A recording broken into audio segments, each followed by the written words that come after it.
Hello दोस्तों, मैं advocate Wajid. सबसे पहले तो आप सभी को दीपावली की बहुत बहुत शुभकामनाएं देना चाहूँगा कि पूरे भारतवासियों को एक खूबसूरत त्यौहार की बहुत बहुत बधाई। और आप इंजॉय करें इस फेस्टिवल को। बड़ा ही सुंदर और रोशनी वाला त्यौहार है दीपावली। मेरी तरफ से, मेरी फैमिली की तरफ से आप सभी को सबसे पहले दीपावली की बहुत बहुत शुभकामनाएं।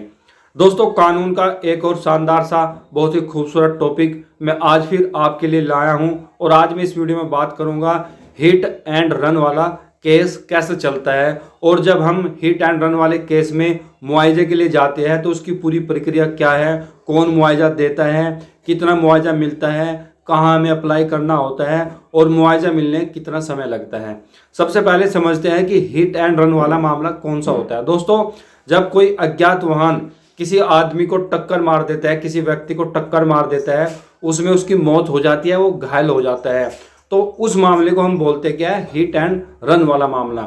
ऐसी स्थिति में न तो हमें गाड़ी का पता चलता, न ही हम उसके ड्राइवर का पता चलता, न मालिक का पता चलता कि किसकी गाड़ी है, कौन चल रहा था। बस अज्ञात वाहन था, टक्कर मार दी और भाग गया, जिसमें किसी व्यक्ति की क्या मौत हो जाती है, कोई व्यक्ति घायल हो जाता है।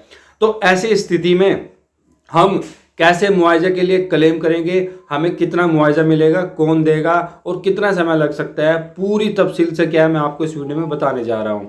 तो इससे पहले मैं वीडियो में आगे बढ़ूं, आप एक छोटा सा प्यारा सा कमेंट करके बताएं कि आप इस वीडियो को क्या है, कहां से देख रहे हैं। तो साथियों, आज का जो मेरा टॉपिक है वह है हिट एंड रन वाला मामला। मतलब ऐसा मामला जहां कोई अज्ञात वाहन किसी को टक्कर मारकर उसकी क्या डेथ कर देता है, उसकी मौत कर देता है, यानी कि किसी व्यक्ति की मौत हो जाती है। तो ऐसी स्थिति में सबसे पहले पुलिस क्या करती, अज्ञात वाहन के ऊपर ही क्या एफआईआर दर्ज करती और फिर एक एक्सीडेंटल इंफॉर्मेशन रिपोर्ट तैयार करती है। तैयार करने के बाद अब क्या होगा, मुआवजा कौन देगा। दोस्तों, ऐसी स्थिति में जब कोई हिट एंड रन वाला मामला होता है तो मुआवजा सरकार देती है। और सरकार कहां से देती है, सरकार वहां से देती है, इसके लिए एक एक्सीडेंटल मोटर व्हीकल फंड बना रहता है। वहां से क्या शासन प्रशासन जो होता है, जो सरकार होती है, वह मरने वाले जो आश्रित होते हैं, उसके जो वारिस होते हैं, उनको क्या मुआवजा दिया जाता है। कितना मुआवजा मिलता है, इसमें क्या है फिक्स राशि होती है 2 लाख रुपए, घायलों को क्या है 50,000 रुपए। लेकिन परिस्थिति के हिसाब से क्या है राशि को बढ़ाया भी जा सकता है। तो मुआवजे के बारे में आपको पता चल गया कि मुआवजा कहाँ से मिलेगा।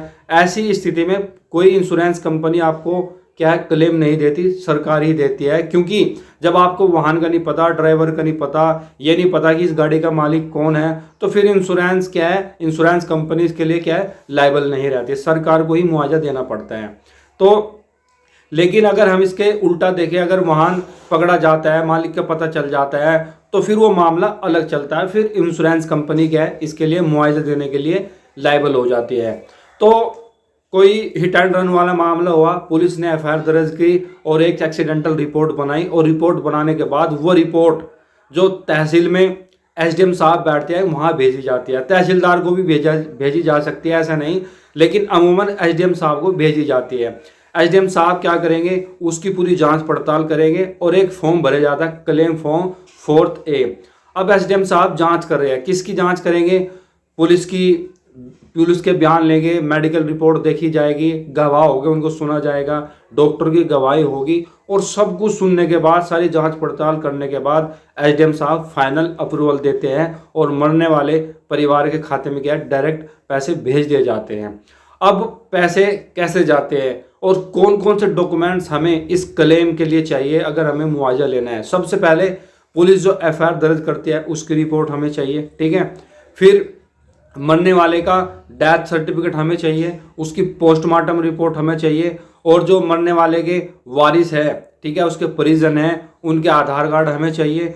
और साथ ही साथ आपके अगर गवाह है उसके डॉक्यूमेंट चाहिए, एक पासबुक की कॉपी चाहिए। ये सारे डॉक्यूमेंट्स कलेक्ट करने के बाद आप क्लेम के लिए जा सकते हैं और डेफिनेटली आपको क्लेम मिलेगा। अगर जो भी आपने वहां दावा किया है वो बिल्कुल सत्य है, सही है और अज्ञात वाहन ने टक्कर मारी है, तो डेफिनेटली मरने वाले को 2 लाख रुपए और घायलों को क्या 50,000 रुपये सरकार देती है।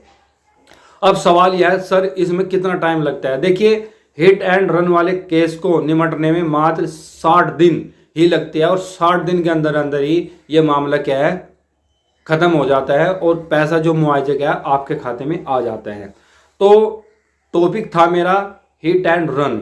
हिट एंड रन का मतलब है जब कोई अज्ञात वाहन किसी को टक्कर मारकर भाग जाता है और उस स्थिति में किसी की मौत हो जाए या किसी कोई घायल हो जाए, तो ऐसी स्थिति में हम क्लेम जो करते हैं वो सरकार से करते हैं, और सरकार हमें मोटर व्हीकल जो एक्सीडेंटल फंड होता है ना, वहाँ से हमें क्या है एक फिक्स राशि देती है और डायरेक्ट हमारे खाते में उसको पैसे को ट्रांसफ़र किया जाता है।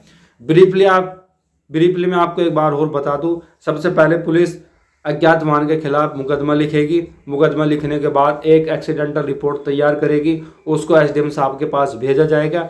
एसडीएम साहब उसकी जांच करेंगे, क्लेम फॉर्म भरेगा, पुलिस की गवाही होगी, डॉक्टर की रिपोर्ट देखी जाएगी, और ये सब कुछ देखने के बाद एसडीएम साहब क्या फाइनल रिपोर्ट लगा देते हैं, अप्रूवल देते हैं, और जो पैसा है वो मरने वाले के परिवार के खाते में चला जाता है। डॉक्यूमेंट चाहिए, एफआईआर की copy, medical report, postmortem report, death certificate, passbook और परिजनों के आधार कार्ड, कोई गवाह है उनके आधार कार्ड। ठीक है, ये सब कुछ होने के बाद और फाइनल अप्रूवल मिलने के बाद पैसा मरने वाले के जो परिवार है, जिसका पासबुक लगा हुआ है, चाहे उसके बच्चे हो, उसकी पत्नी हो, पिता हो, माँ बाप हो, कोई भी हो, उनके खाते में क्या है ये राशि जाती है। 2 लाख रुपए मिलते हैं, घायलों को 50,000 रुपये मिलते हैं, मरने वालों को 2 लाख रुपए मिलते हैं। लेकिन केस की स्थिति को देखा जाता है, ये राशि क्या है बढ़ाई भी जा सकती है, ऐसा नहीं है, लेकिन अमूमन क्या है 2 लाख रुपए ही दिए जाते हैं। कल की जो मैं वीडियो लाऊंगा वो हम समझेंगे कि जब वाहन पकड़े जाता है, ड्राइवर भी पकड़े जाता है, कंपनी का पता चल जाता है, यानी कि किस मालिक की गाड़ी है, कौन इसका ओनर है, फिर इंश्योरेंस कंपनी से हमें कैसे मुआवजा लेना होता है, कैसे हम क्लेम करते हैं, उस केस के बारे में मैं कल की वीडियो में आपको तफसील से क्या है पूरी जानकारी दूंगा। वीडियो लंबी हो जाएगी, अन्यथा मैं इस वीडियो में आपको बता देता, लेकिन थोड़ा थोड़ा पार्टों में क्या है मैं आपके लिए जानकारी लाऊंगा, ताकि आप देखते हुए भी बोर ना होए और आपको क्या है अच्छी तरह से जानकारी मिल जाए।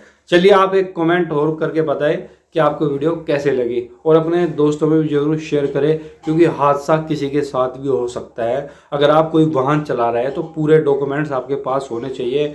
गाड़ी चलाएं, seat belt, licence, RC, insurance, pollution complete रखें, ताकि जब आप उसके लिए जाए मुआवजे के तो आपको कोई दिक्कत ना हो। बहुत बहुत शुक्रिया, thank you so much, take care.